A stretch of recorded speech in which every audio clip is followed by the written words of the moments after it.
artist, so I didn't have that. I had to have my own confidence to do music because everybody else was like gassing me up as far as visual art. So I'm like, oh yeah, I'll do this. It's easy. But when you're doing something that nobody else has confidence in, you have to build your own confidence. It's harder to do that. Nobody said that I was a good singer, and probably as long as I live, nobody will say that I'm an excellent vocalist. But I have to have that confidence myself. And so I could touch on that too. I personally think you're a great vocalist. No. I've told you that before. I know, but I'm just like I said, it's going back to what people said. It's like it's your notion. Is when you were younger, you grew up on a notion of being an artist. Yeah. All right, let's get into it. Yeah, let's get into it. Cool. It's already gone. Oh, okay. Cool.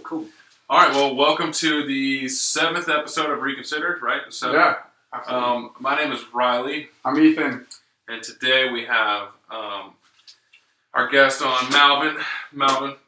What's your last name? Williams. All right, cool. Yeah. Well, Malvin and I go back. Man, since you were like 12. I was 23 now, so over 10 years. Yeah. Malvin is married to my cousin Lauren. They got married 12 years ago, right? Yeah. Wow. In May, it'll be 12 years. In May, 12 years ago. So Malvin, that's how I met Malvin. I've known Malvin ever since. I've worked with Malvin in my past with music and putting out songs. We've always worked together, so it's really cool to have Malvin on today. Yeah, you guys were having dinner a couple weeks ago. Yeah. And I know Riley calls me after dinner, like the next day, and he was like, yo, man, I was at dinner last night. My friend Malvin, he was just talking so much about all this great stuff. Yeah. And he was like, we got to get him on the show. Malvin wants to talk a lot about awesome topics as far as like music goes. And his main topic today is changing the notion that people have, the negative notion on digital artists and how traditional artists or musicians, should I say, I guess people might say they have more creativeness, right? Would you say creativeness or like there's a notion that they're favored, right? Traditional musicians are favored over digital musicians because you're physically playing an instrument as opposed to working with programs and yada yada. But people have this negative notion that digital artists aren't as creative or talented as a traditional musician, which is not true, and that's what we're kind of here for today. Right. But to change that notion. But before we do that, let's talk a little bit about your music and like what you've done so far, and because I know you have several albums, right? I mean, at least two that are out, and then just a bunch of odds and ends that me and my brother did. Yeah, you got a lot of stuff you're working on. So what platform do you put your music out on? The first one was on iTunes, and then this one is on Bandcamp. It just feels like more ownership on Bandcamp. Yeah. Me, Yeah. Well, I was going to ask how does the Bandcamp work better than? It's what feels comfortable. It feels more organic to me. Okay. You know what I mean? It's more musician friendly. Yes. And that's what I'm about. Like iTunes is cool, but it's just like so much. It seems like there's so much red tape and this and that just to go through. I'm over here thinking music programs, like recording programs. You're talking about platforms that like share your music. Yeah. Bandcamp. Oh yeah. I'm over here thinking like a music program, like a recording program. Like Ableton. Like Ableton Live. Yeah. I'm like Bandcamp. I thought that was a website, like a social media. You're right. Yeah. But I like the program I use is Reason. I've been using that since 2001, and it's beautiful because it's perfect for like somebody like me that's not a traditional musician, because it's like they give you the tools that you need to. I'm an ideas person, and that's my brother. We're ideas people, and so digital is the thing to do. It's like in the program they have these rigs that physical rigs could cost like thousands and thousands of dollars. So I learned it backwards. I learned the digital rig. You can flip the rig over and reconnect it. And then when I actually got into a situation where I had to know how to reconnect rigs, it was the opposite. I knew how to do it because of digital. Oh, that's cool. It's unlike on the computer. I could connect it on the computer, and so I can do the same thing physically with the cord. Yeah. Mm-hmm. Well, you brought up how you're an ideas artist. Yeah. That's definitely true. From my experience, things you've told me about how you've written songs. You were doing. We talked about this, but you were doing dishes at one time. Yeah. And like like some dishes made like a certain noise together, and like that, like in your mind, sounded like something that could be a beat. Yeah. And you went back and physically like created that. Yeah, made that an instrument. You made that sound an instrument. You got your idea from that. Mm-hmm. And even like stuff from your dreams and stuff recently, you were telling me that like in your dream you had lyrics come to you. Yeah. And like and we remember last time we hung out, we spent like half an hour going over these numbers that he had in his dream. It was like this sentence, and we were trying to figure out what that sentence is. But but you've had all these cool creative outlets, endeavors of like ways to write your music and stuff. So that's cool. I mean, there's not a bad way. Like, just I was talking to my brother about that, and he's like, it was funny because like we're talking about that in high school. It was like, man, it'd be awesome if we could record music and burn our own CDs, like when CDs were hot, and like actually make our own album cover and sell our music. And then it's just like we're living that dream now, you know, and we will be until we're 80 or 90 or however long we're blessed to live on this earth, just to make music by no traditional means. Like I said, getting ideas from dreams, getting ideas from sour relationships. That's what the latest project that we did is called Broken, and it's about just sour relationships.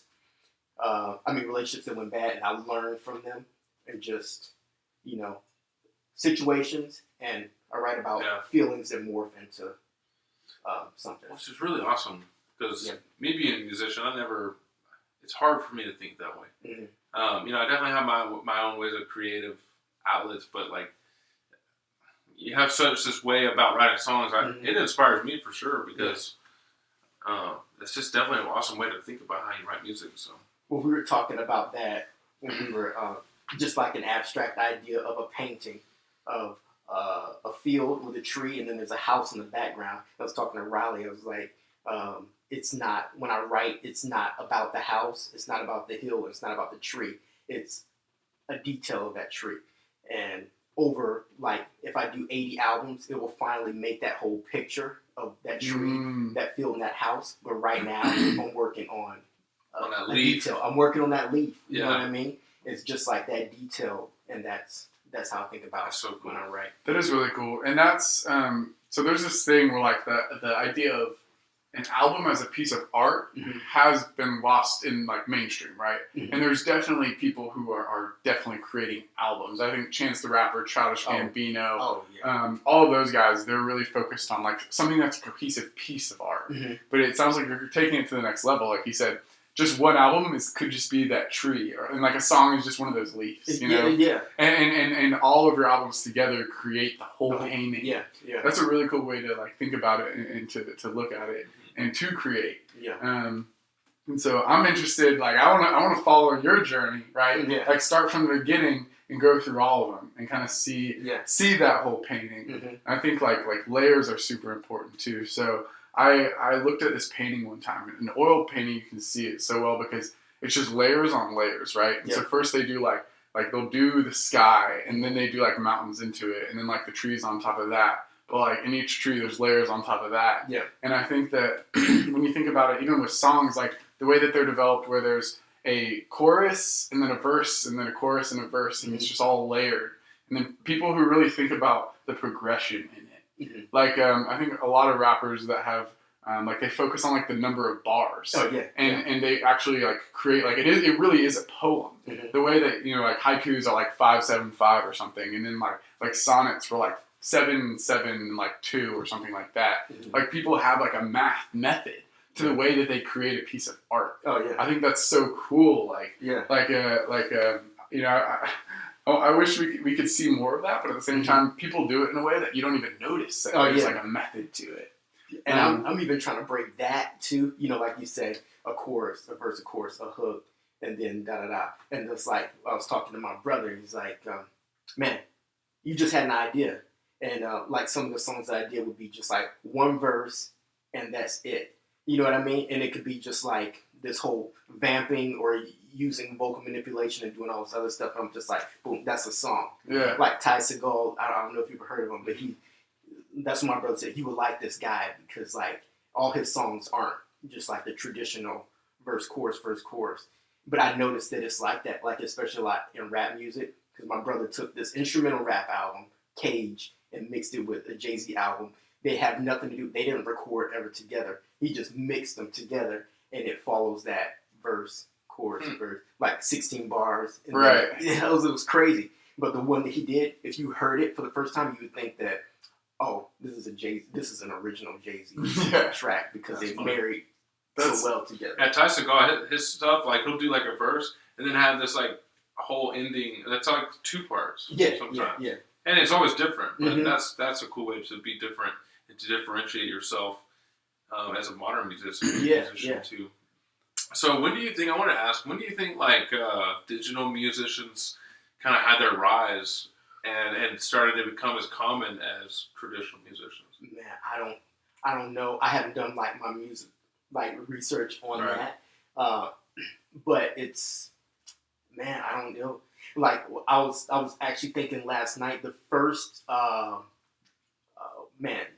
like when I was younger, Kwame, the Boy Genius, I don't know if you've ever heard of him. He was a rapper from the 90s, but he was like one of my favorite rappers, and because he was like this kind of nerdy guy, and he was the first one I heard of that did beats like on his computer. Like that album cover is him sitting in front of his computer, and I never heard of that before, and I was like, man, this is crazy. And so it was obviously around that time because. And I just called back to New York. Yeah. That's where I went to high school at. And my music teacher, Mr. Joya was his name. And we were watching a movie. And he said, in between, I want you guys to go put these headphones on, sit at this computer, and just like, you can see it was like these little ticks. And I was like, I had no idea what it was. So when it was my turn, I went over and put the headphones on, and I made these ticks. I didn't even know what I was doing. But like after the movie, we were like, listen to everybody's piece. And I remember mine wasn't that bad. You know, I didn't really know what I was doing. That's cool. But that was my first introduction. So if people listen to my music and they hate it, they can blame him. Because he's the one that got me really interested in the whole digital art. I mean, digital creation. Yeah. So what was that?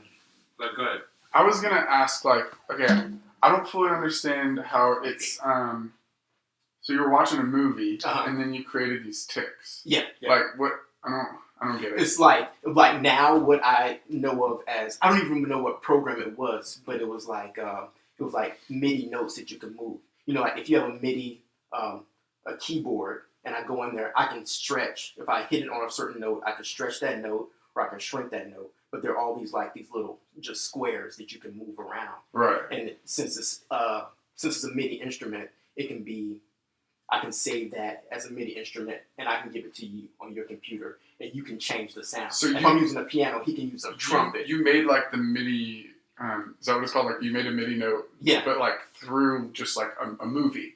No, we were watching a movie, and the computer was set up there, and so like while we were watching the movie, like one person at a time would go over. Was he trying to see how the music influenced the music you made, or the movie influenced the music you made? No. It was just like like if you're passing something around while you're doing a lesson or something, that individual that's looking at whatever is not paying attention to the movie. Yeah. So the movie was for the whole class, but he's like, during the movie, he wanted people to go to the computer and make music, so it was separate. So we're like in a dark room watching a movie, and certain people. So it had nothing to do with the movie. No. I thought I was trying to connect that part. Yeah. So, but he was just giving you guys all an opportunity because you only had like one computer. To actually create some music in class. Yeah. So we created, put it under our name, and then like after the movie was over, he would like go through certain people, and like it wasn't bad. I didn't know what I was doing. You just hit start and it would play something. Like, it would make a certain sound. But you could see what it was doing. So like if I wanted to cascade them, just like I would start it low and do like that to make it fluid, or you could just, I mean, like. Well, so I wonder what would be considered the first digital artist. Like, would it be, old school hip hop, like all those programs? What programs were they using those? So back in the day, like computers weren't as. Yeah, well, you know what I mean? Like drum machines. The whole history of drum machine goes, from my knowledge, back to the '80s is when it started getting big.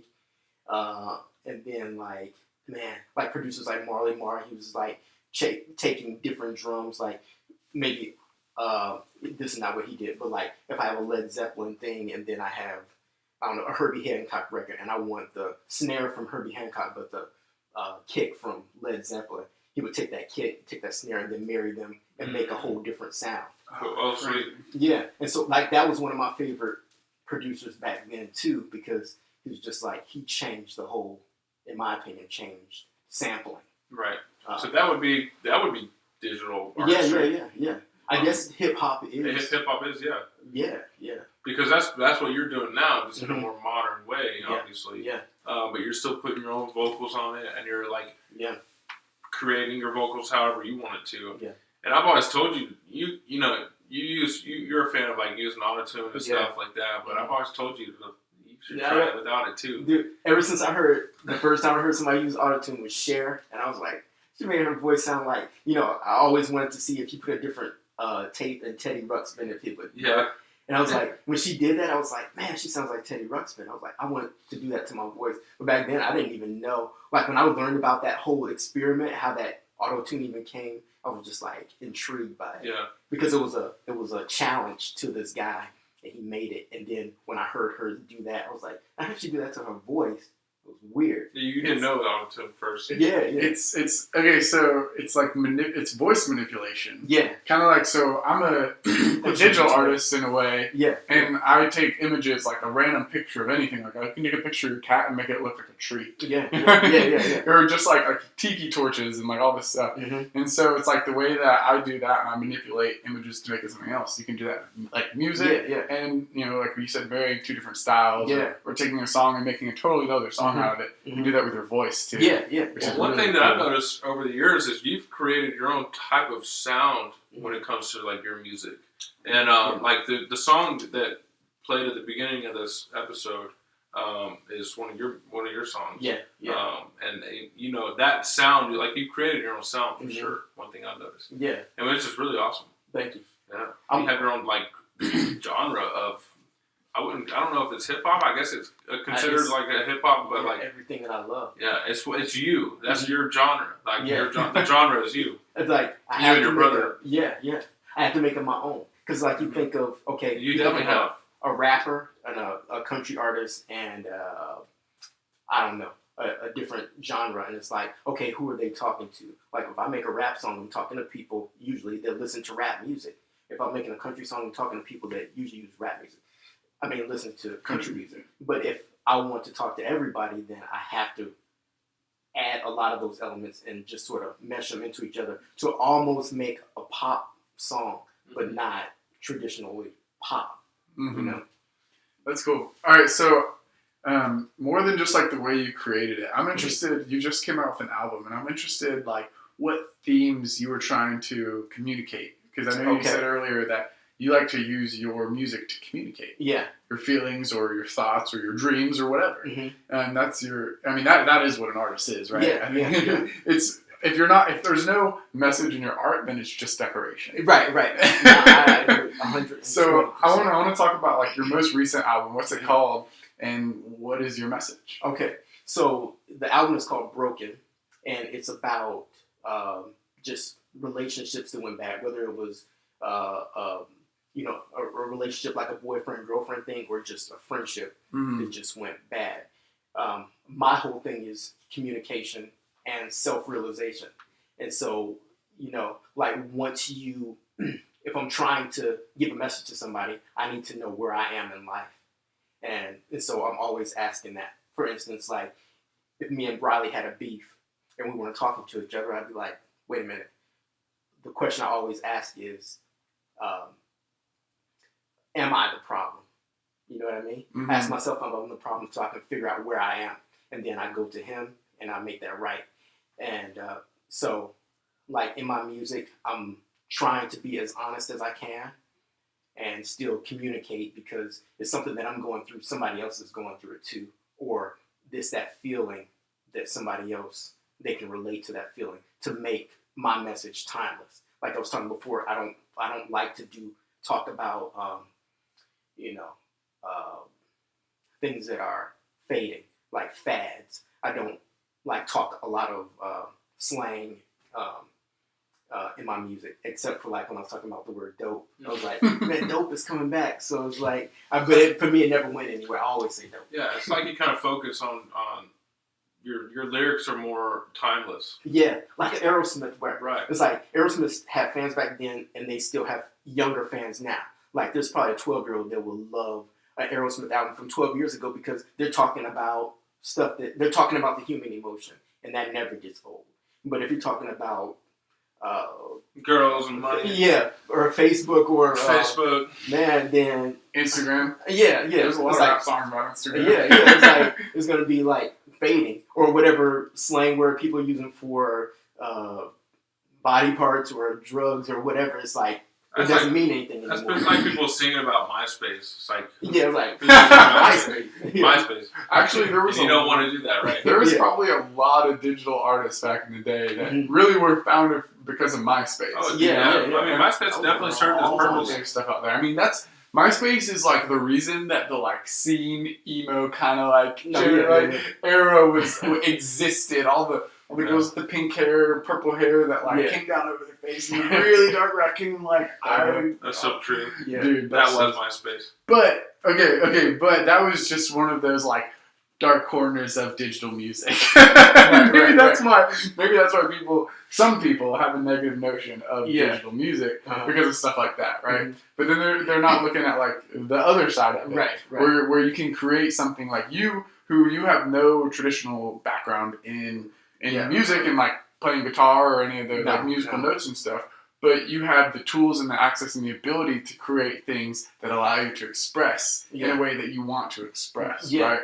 And so they shouldn't really knock that, because that's your form, right? Actually, our first episode with Anthony Kinnell, he talked about how even the guy fixing your toilet has a form of art, even though I don't know if I agree with that. But he was saying the point was that like art can be in everything, you know what I mean?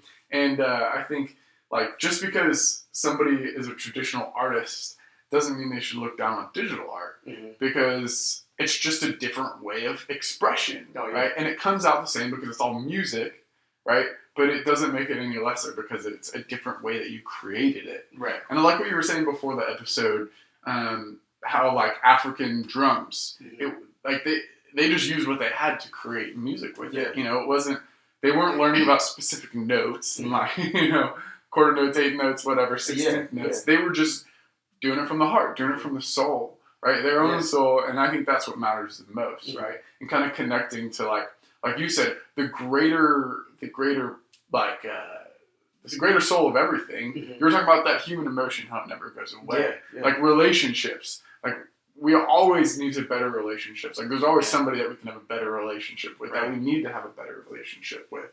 And I think it's awesome that you can take, your message about here's what I've learned from soured relationships. Don't make these mistakes or something like that. It takes being confident within oneself to even pursue this type of originality in music. It takes a brave heart, because a lot of people, especially if you're looking for recognition in music, or if you're not necessarily looking for that, but you would take it if it happened. A lot of people that do music, they have this sense, I mean, myself included, I don't want to throw everybody under the bus, throw myself under the bus too. I want recognition, everybody does. But like, it's cool, and what I'm saying is you're kind of going down this path that it's like, I don't really, it doesn't matter if that happens. Yeah, it'd be cool if that happens. But like, the people that do get my music while I'm down this road, like, that's what it's really about, and you're really affecting them more. Because you're not trying to go out to the masses just yet. Your music is definitely good enough for the masses, and it should be heard by the masses. But right now, you're kind of like letting everybody kind of get absorbed to you at doing your own original thing. Because, like I was saying, a lot of artists want that recognition off the bat, so they go with what's relevant, and that's why they talk about Instagram and all that. That. They have, And those are those things where it's just transient. It's temporary, right? It's temporary. It's like... it's a wrong... It's like... All right, so I was explaining to my friend earlier today, there's a difference between motivation and inspiration. I think motivation is just something that's temporary. It's like, I can get motivated to like essentially make a purchase if something is on sale. But it doesn't mean that like I really wanted that thing. It was just like, oh, well, it's cheaper now, so I can get it. You know what I mean? But inspiration is like, I think that Mac computers are the best because they give me exactly what I want, right? And it's like I would buy it even if it's not on sale because it's what I prefer, you know? And I think, and that's kind of a simplistic definition or example, but your music is meant to inspire people, right? Inspire people to think about a specific topic, which right now your recent album is about relationships, and then inspire them to think differently about it, right? Yeah. And like that whole self-examination. It's like I was telling Riley about this. Like it took me a long time to do this album, not because not my motivation was there, but this album is so sensitive. You know what I mean? It's like really sensitive and it's really personal. And I had to work on being vulnerable. I had to not worry about just putting it out there because it's not about album sales. It's about communication. And I just want to speak to people that may be going through the same things or just simply relate to it. Right. Not just like, oh man, that was a cool, I like the way he used the drums and this and sound. But they all play together with the message that I'm putting out. It's your authenticity. Yeah. Your authenticity and your honesty is what's going to create like loyalty. Yeah. Like, create real people who actually care about the music that you're making, not just like fans who just think it sounds cool. Oh yeah. Yeah, because that's your main goal. Putting out music is to get people to actually hear it. Yeah. Like hear the underlining meaning behind it. Right. Yeah. Because that kind of thing clicks. You know what I mean? Like. Sometimes it takes a couple times listening to the song. You know, I learn things from new songs after I've heard them a few times. Yeah, absolutely. I mean, there's songs that I had listened to for like years, and then one time I hear this lyric, and I'm like, wait, what song is that? Yeah. But there is a way to try to release music so that people hear that sooner. Or you can try to focus on that, and that alone, focusing on that alone helps with the way that the music is written. Yeah. But so, all right. So what would you say to somebody or if somebody was listening right now and they've always had this negative notion of digital artists, after everything we've talked about, what would you tell them if you had to sit down and explain to somebody why their notion is, I don't want to say ignorant, but incorrect. Maybe not even incorrect. Just at least a different misguided. Yeah, right. Yeah. Because everybody has their own perspective. Yeah. But there are perspectives out there that have the right to be changed because that perspective is kind of closed-minded, right? Because as time and years go on, music is going from this organic, traditional plug in a guitar to amp to plug in your laptop. You know what I mean? That's it's meshing together. So what would you say? It's like I would say this: music is bigger than being technical. You know what I mean? Music to me is communication. I mean, I'm coming from a background of a visual artist, and so I create music like I create visual art. And my main goal in visual art is communication. Some people like it, some people don't, some people could care less about it.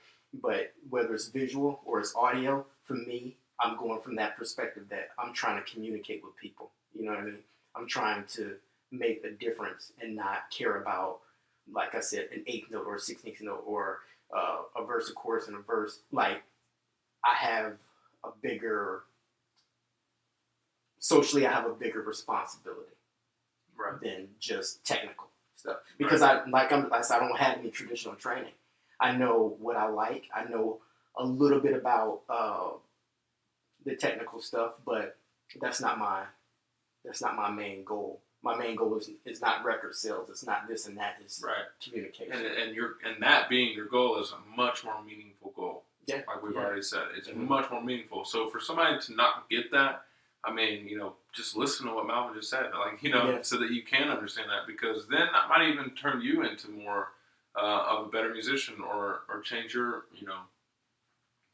thought process on creating music or hopefully, like you heard things throughout this episode that help you, in your writing process if you're a musician and how you think of things to write and stuff. So I love how all of our discussions, like we have a topic of purpose and we definitely discuss it, but we get into these trails that go off into all these other cool places to we kind of discover. Yeah, that night that we talked, that's what we were doing. It's like we started something, and then the world. I mean, we don't solve all the problems of the world, but it's just like there's so many topics that relate. I mean, a jump off point, and then we just go wherever. Let's try to explain real quick what we were talking about that night. Oh, man. So at the beginning of this episode, I was talking about how you're, like how you got those lyrics from that dream. The grade and the shade.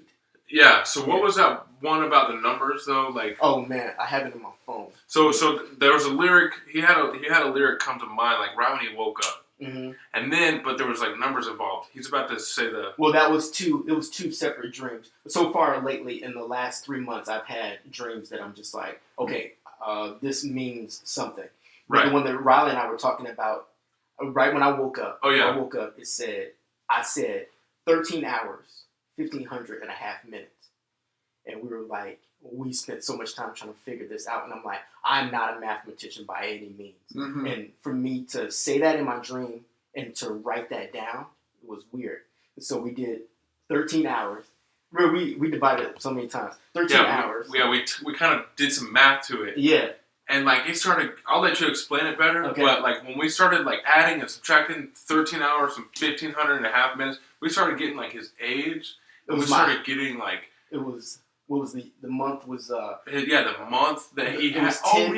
It was my October 23rd, 2016, and you add those numbers up, they get. I can't even. That too. But this is my half. It was the number 13 hours plus 1,500 and a half minutes, whatever those 1,500 and a half minutes are, plus 13 hours. Both as hours add up to 38. And plus a half. Which is his age. Yeah. And that was like my half birthday. For his 38. About to be 39. So that was his 38 and a half birthday. It was 6 months. The day that I wrote that.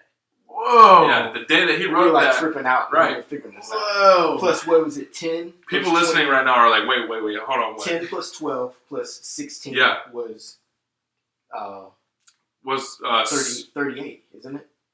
Yeah, 10 plus 12 plus 16 is 38, which is what we got. It was weird, man. But we started going off too many. Dude, started going off, and we got some crazy stuff out of the numbers, and that all just came from your dream, like And so now I'm talk about every time something happens like that in my dream, I'm like the lyrics that I got. I'm like, I write it down, and now I'm writing. I mean, I've started writing a song about that. That said, right when I woke up, I said, watching my parade, getting great in the shade. And that was the last thing I remember when I woke up. I wrote it down immediately. And I was like, what does that mean? And it didn't take me long to say, oh, that's what that means. It's like, I've been supporting people while they were in the spotlight. And now that I'm in the spotlight, I want you to take that, be in the shade, and let me shine. Like, go stand in the shade and let me shine. Let me get some sunlight. Yeah. That's cool, man. Yo, so something that's been going on in my life that kind of directly relates is I've been reading The Alchemist this year. I don't know if you've ever read it before. No. It's about a boy who lives in Spain. He's a shepherd. Mm-hmm. He's got 60 sheep, and he had a dream. And in this dream, he doesn't really understand it, but he basically sees the Great Pyramids in Egypt. He didn't even know they existed. So he goes to a fortune teller, and she tells him what it means. And she's like, "You need to go there. There's great treasure there."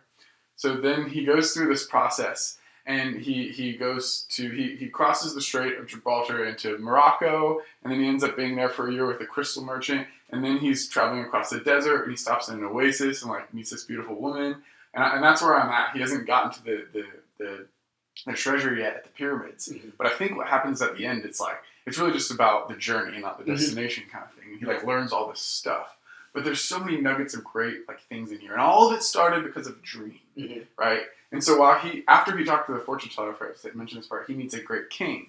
And he doesn't know that he's a king, he just thinks he's an old man. And the old man basically reinforces the fact that he really needs to go. And he learns a lot from this king and through his own stories and from the sheep and like everything, but he's always learning about things.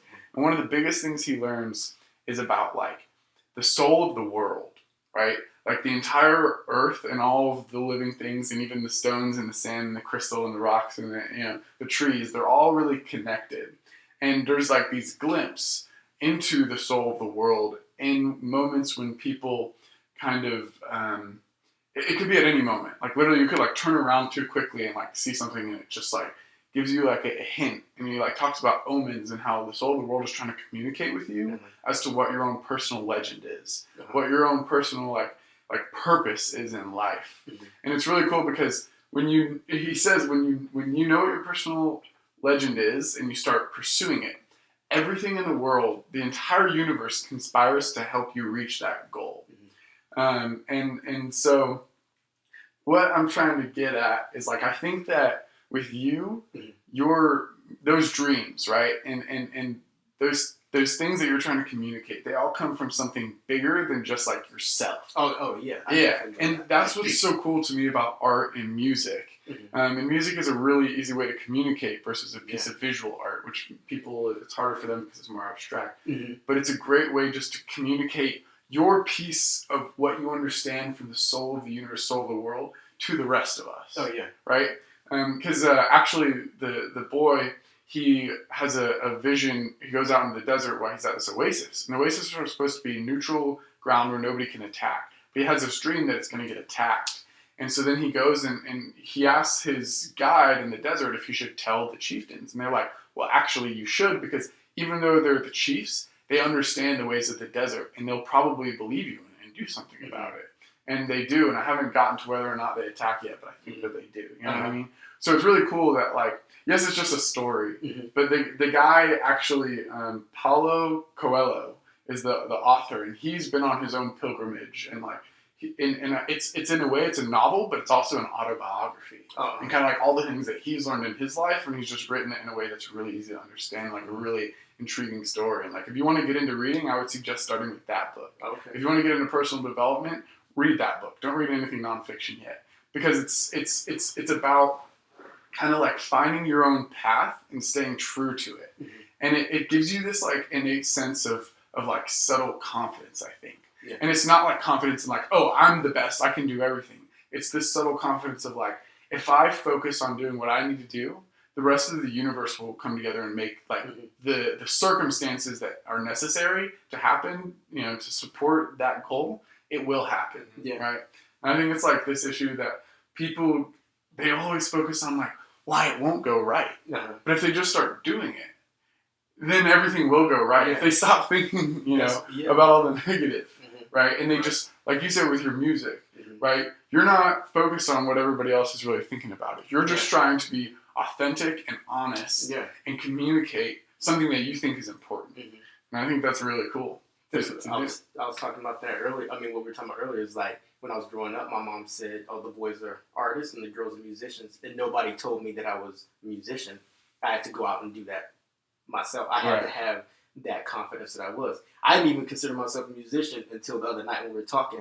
And I was telling Riley that I was like, man, I'm just a visual artist that's communicating through digital music. And he's like, well, you've produced stuff. You've written these melodies. You did this and that. You should start considering yourself a musician.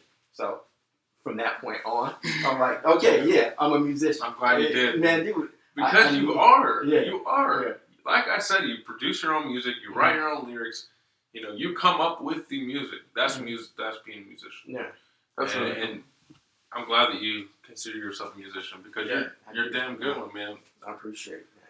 But we don't really get caught up in like, oh, I'm a musician, It's like when I started to make art, like I don't really consider myself an artist.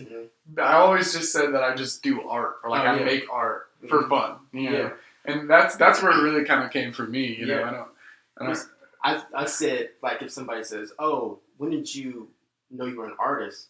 And I say, the day that I was born. I mean, I was born an artist already. Right? If they're talking about when I first started drawing, that's a skill. I don't, like everybody that can draw, I don't think that they're an artist, but I think an artist starts in here. In your head, you're like, a creator. Mm-hmm. You know what I mean? Right. Instead of like labeling yourself as an artist and having the perspective that like if you were called an artist, like somebody's a drawer or a painter, an artist is like a mindset. Yeah. Yes. Yeah. That's what I'm saying. That's what you mean. But like if you ask anybody, like the generic when they give you a generic definition and say, "Oh, he's an artist," they're talking about somebody that does visual. Usually, they're talking about somebody that does visual art, but it's bigger than that. Right. It's bigger than that. It is bigger than that. Yeah, man. I think this lady told me one time, your life is art. Mm-hmm. And I don't think that's uncommon, right? But I feel like at that moment I never really thought of it before that way. But everything you do, is painting your life picture. Mm-hmm. Like you said, your music is painting a picture, right? Yeah. You're an artist in that sense that you're trying to communicate a larger picture, a larger image, something that's greater than yourself. It's a masterpiece. Yeah.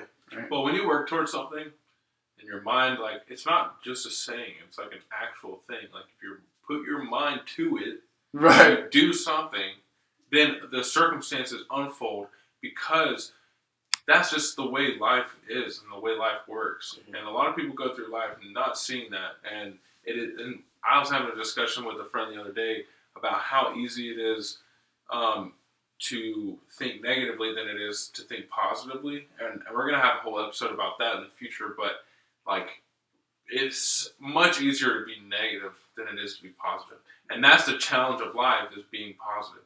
Because once you start to be positive on a regular basis, then your life is much better than a negative person's.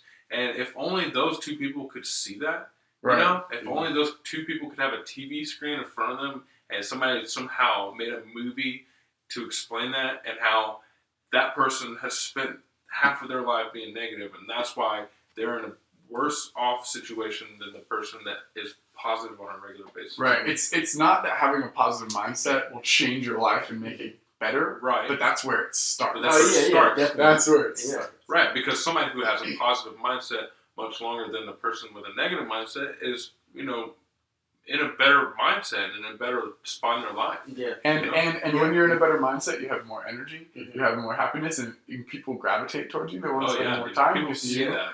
Something about like with that self-realization. There's two people. They're both going through the same thing. And the person that realizes that they're going through that thing and they want to be on, like you said, a positive mindset, and they already realize it, then they're going to go to it. Right. But that person that's in that negative thing and they don't realize where they are, they're going to stay in that. Right. And that's why it never happens for them. Because they stay there and they don't realize it. And that's like sad. Mm-hmm. And that's one thing that we've talked about on several episodes is do your best. I know it sounds like a saying, but do your best to just be positive. Mm-hmm. Like, I don't know any other way to say it. Right. Just do your best to, like, even if it's a really, really bad situation, find the light in it, because time moves on, and like there's this, you know what I mean. Since we're on the topic of cliche sayings, I know. There's one that's like, in the end everything will be okay, and if it's not okay, then it's not the end. Oh man, I never heard that. You haven't heard that one? But it sounds pretty good. Yeah. I like that one because, for sure, right? Yeah. It's kind of up to you whenever you walk away from a relationship, mm-hmm. right? Or it's up to you to have a positive mindset and ask yourself, am I the problem? Mm-hmm. And oftentimes you're kind of both the problem. Yeah. But the first person who says, I'm also creating this issue, can then go to the person and say, I am creating an issue, and then they're like, oh, at the same time, you're right, but I am creating an issue too. That's what it makes it easier. So Malvin, how do you do that? Like, because I struggle with I know when I'm wrong, but it's hard for me to be angry in a relationship or be in a relationship and be angry, should I say, and be like, okay, maybe I'm wrong. It's hard for me to think on that, so how do you do it? Like if you and Lauren, I'm not trying to take up anything, but if you and Lauren are arguing, and you don't want to be wrong, but you also want to look and think back and make sure you're not the one that's wrong. So how do you deal with yourself and you're like, okay, I don't want to like what I'm trying to ask is how do you not let Lauren think you're always wrong? Mm-hmm. But be wrong when you are, but be right when you are. Like, we used to have all of these like just stupid arguments. Like when we first got married, to just like dumb stuff and us nitpicking about this and that. Then to the point that at the same time we both decided just to do better. It's like if there's something that's annoying that I think that she's doing that's annoying, I'm just like, well, think Malvin, when have you're annoying like probably more than she is. And so I'm like, okay, so instead of being like, you did this, then I'm going to do something else that I'm going to work on myself instead of trying to work on her. And it takes a lot of just taking your pride out and that whole ego thing and just being like, okay, I want to be the person that makes this relationship better. If we're both thinking that way, then there's a lot less of these stupid arguments, and then there's more of us being on the same team with each other instead of. I like that, right? That's so cool. It's kind of just like stepping away from a stupid situation, essentially, like you said, a stupid argument. Yeah. And just like being like, okay, just we don't need to continue down this path that's just going to make us more angry. Yeah. It's kind of like, because if I was gonna answer that question, I would just step away and then just come back to it later. But I like because you kind of added the fact where it's like, I'm gonna step away, but I'm gonna focus on being better. Yeah. Right. Yeah. And then if you both have that mindset, right, you both have that understanding, and you actually believe it, and you actually follow it, and you're both just going to get better. That's where change happens. Yes. Yeah. And if you because you can only change you, right? Somebody can kind of tell you what you need to change. So true. But oftentimes when you tell somebody how they need to change, they don't want to hear it. My dad, like you said, you have to be you have to self-realize. Yeah. It's so important to realize it yourself so that you know, oh, I need to change this. And my dad, growing up, has always told me, you can't change anybody but yourself. Yeah. And that makes, I learn everything. I learn things on these podcasts. Like, you can only change yourself. And when somebody sees that, if they're willing to be with you in a relationship, then they're going to do that same thing. Yeah. So instead of telling that person to change, tell yourself to change. And put aside the pride part, because your pride's never going to go anywhere, because you'll always have your pride, but like change yourself, and then that person will see it. Yeah. That's cool, because like we said right before we got on this topic, if you have a positive mindset, people are going to gravitate towards you, right? And then it's going to encourage them to also have a positive mindset. So if you have, if you're making positive action, and people see that and they're around you, it's going to make them want to also pursue positive action. Yeah. And if it's coupled with that self-realization, self-actualization, self-understanding, then they'll understand what positive actions do I need to make for myself. And my dad always says, if people are going to change, they're going to change directions like an aircraft carrier. It's going to take them forever. Nobody's stopping and changing on a dime. Oh, it's going to be big. I mean, it's like that, kind of like that cold turkey thing. I mean, it happens sometimes, but in general, if you're going to make a lasting, long-lasting change, it's going to take forever. It could take a year, you know. So it's like those. It's not going to be a fad, right? It's not going to be like a get skinny quick scheme. It's really going to keep you skinny. It's going to be. It's going to be making the positive choices to go work out before work or after work every day or every other day. It's going to be, the positive choice of eating a salad at lunch instead of a burger. Life takes time. Yeah.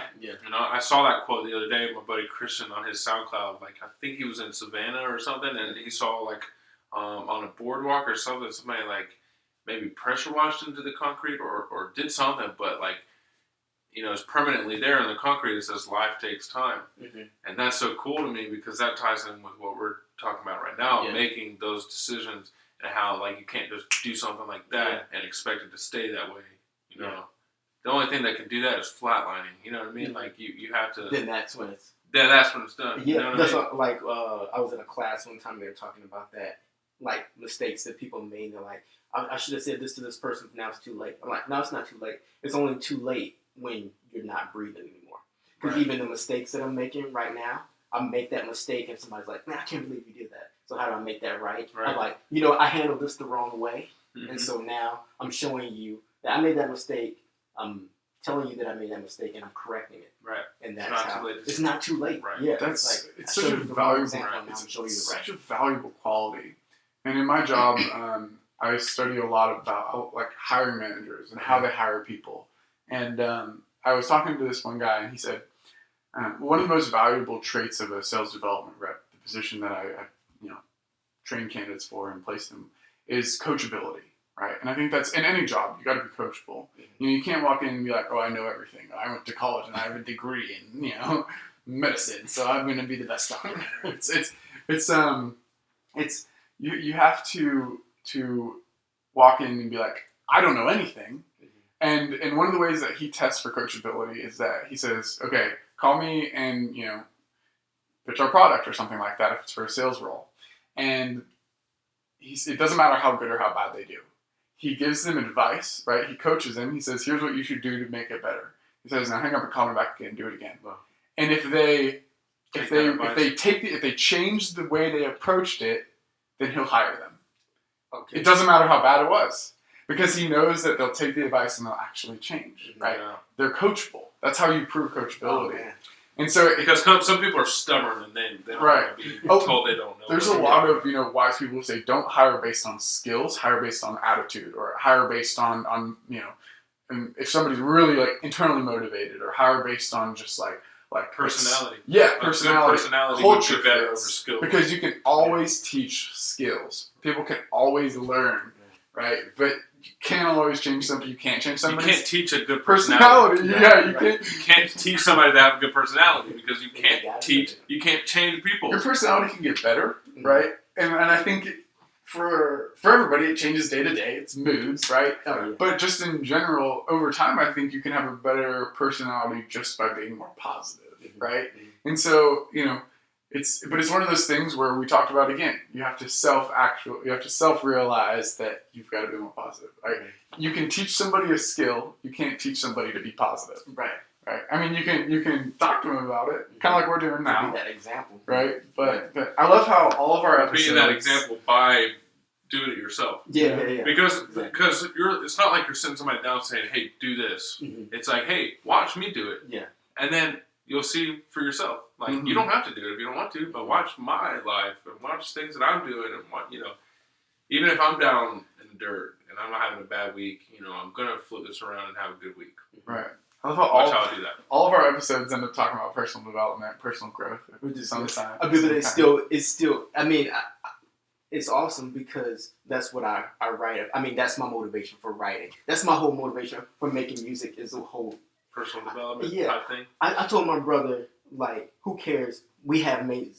I mean, we're not millionaires. We're not even close to millionaires. But we're making money off the new music. But it's not even about that. It's like we're making this catalog. So, like, when our kids get older, then they can listen back to that and share it with people that they know.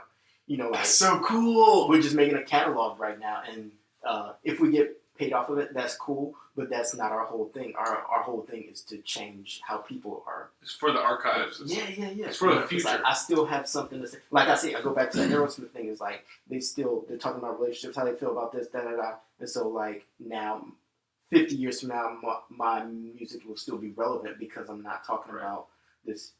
That's smart, stuff that's so smart. To be timeless, to be everlasting, to create a legacy that's not meant for a burst right now and then to die off later. It's meant for this huge timeline. Why do you think that right now they're still playing Outkast? Hey, at every wedding that I DJ, that album is 10 years old. Yeah. But they're talking about something. They're talking about a human emotion, and that's what it's all about. Is like they're kind of teaching lessons too. Yeah, like life lessons. Yeah. So one of the reasons why I love what you do is because you focus on the reason that you do it. Mm-hmm. That's what really inspires you. Yeah. Did you know that Orville and Wilbur Wright, the guys who were the first in flight, they built everything based on, the only money they had was the proceeds from their bicycle shop. Mm-hmm. Okay. Nobody on that team that they had help with, nobody had a college education. Some of them didn't even graduate from high school. Mm-hmm. And they beat a team that actually, Langley, the Air Force Base or whatever, or something like that. It's something in the military. Langley was a guy that was at the same time trying to be the first person to fly. And he had, $250,000, which back in the day was probably a couple million or something. Mm-hmm. He had all of these top engineers. He had the best team. But the only reason that he was doing it because he wanted to be the first person to fly. He wanted the fame, the recognition. He wanted to make money in the long term. Mm-hmm. Orville and Wilbur Wright only cared about the benefits of being able to fly. Mm-hmm. They knew that it was going to be huge. It was going to make life better for everybody in the long term, and that was their motivation. And everybody on the team knew that was the motivation for doing it. It wasn't about them. There was no New York Times press at the beach when they flew. In fact, nobody knew about it for a while. Yeah. You know what I mean? Yeah, they had to tell people. And you know what happened Langley when he found out that he wasn't the first person to fly? He just stopped. Mm-hmm. He didn't care anymore because he wasn't the first person. I've never heard of this language. Yeah. You know what I mean? Exactly! Exactly! That's the point. So it doesn't matter. You're not trying to be, the first person to do something. Even if you were, that's not your purpose. That's not why you do it. Yeah. You do it because you want to communicate a message that only you can communicate. Yeah. Dude. So awesome. like your focus on your goal is the important part. Right. You can have two types of focus, and like you just explained, and you can have, and one of those is the wrong type of focus. And it's good to be aware of that so that you actually reach your goal and you don't fail on it because you have the wrong focus. Right. Your personal legend is something that's going to help other people. Mm-hmm. It's never going to be just, only something that only helps yourself, right? No matter what when you're setting out to do something that's going to help everybody, that's when the universe conspires to help you. Yeah. That's when you're gonna all the circumstances that need to happen. Well, that's when other people will join you and support you, and not just say they support you, but actually show up because they want to show up because they know the end goal. Right? They're not doing it just for you. Right? So it's like if you were doing a show and just your parents show up. You know what I mean? It's like everybody has that. You know what I mean? But once people start to understand your why and why you're doing it and how it's so much better, then people show up who don't even know you because they hear about what you're doing and why you're doing it. And so, like for us, our three taglines are, awareness, appreciation, and what's the final one? How am I forgetting this? Awareness, appreciation, understanding. Yeah.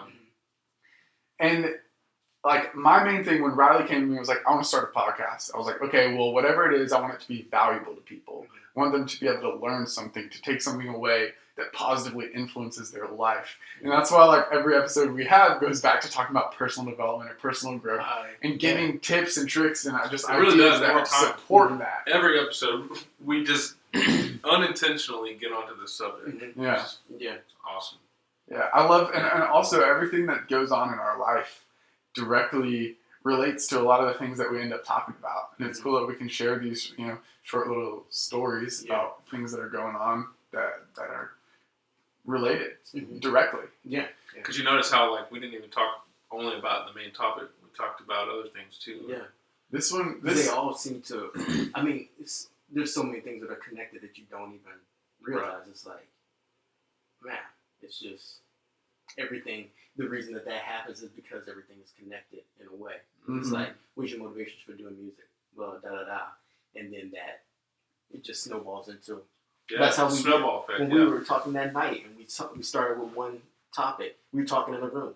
And then we came out and talked to the girls, and then just everything blew up. But then it came back to what we were really came full circle. Yeah. Because I love when it it's comes back. just Yeah. So we had this. Our topic was about music creation and the perspectives of traditional versus digital, and let's see if we can tie it back to like what we've just been talking about with all this personal development and stuff. And like, I think what it goes along with is something that Riley talks about is not being closed-minded and being open-minded, and just being open to new ideas, right? Being open to changing your perspectives. That is the purpose of Reconsidered, to reconsider things and to bring awareness to something that you should reconsider, right? Appreciate that idea and then understand how it can really affect your life, how it can be a positive influence. Reconsidered. Yeah, man. Well, I think we could wrap it up. Yeah, absolutely. What has it been, like an hour? Oh. Yeah, that was a fast Oh! Wow. It is an hour. That was a fast hour. Okay. All right, cool. Well, cool. I enjoyed this episode, Malvin. Man, I appreciate you having me. Of course, and I wanted to tell you before we ended this episode, you can definitely come on again. Oh, man, shoot. As I'm many gonna as you bring want. my brother, man. He's Dude, that would be would amazing. love to You talk and your to brother you guys. come back on for the next time y'all come on. okay. That'd be What's awesome. what's your musician name, your artist Oh, name? yeah. Our Yeah, group- give him your plug. So our how do group we is find him on Vin. Facebook? Say it again. Our group is Vin, VIIN. We're on Facebook. You can find us on Facebook. The album Broken is on Bandcamp. So I forget how to get to that Bandcamp. At Probably just search Vin. Vin. Yeah, Vin on Bandcamp. And the first album is on iTunes. It's VIIN again. The album is called Falsetto. But the one that shows the most growth is the new album. I mean, the recent album, Broken. And you'll hear from us definitely again. Yeah, cool. So check out Broken on Bandcamp and, Or Facebook. Yeah, or Facebook. Yeah, Yeah, search Vin, VIIN. that's correct. B-double-I-N. It's VIIN. for the end of our name. That's our common thing. Malvin and Marvin, and that's our Vin, yeah, Vin is the which name. is awesome. Real quick, the two eyes, how did that come about? Because even though we're twins, we Right. have to have our own Oh, okay. thing. So it represents. I'm one of the eyes, and he's the other eye. Right, that makes We sense. just have to share everything our makes whole sense. life. I want my own eye. They're identical. They're identical twins, by the way. This had to be mentioned. Malvin and Marvin. Marvin, right? Yeah, we're actually fraternal, but people think that we're identical. Y'all are pretty much identical. I know it's technically fraternal, Yeah. but y'all look pretty much exactly alike. Yeah. So. Awesome. Well, All right. thanks for Well, joining yeah. us. Yeah, appreciate Thanks, you. And thank you guys for listening to Reconsidered. We'll see you on the next episode. Cool. Cool, man. I appreciate it.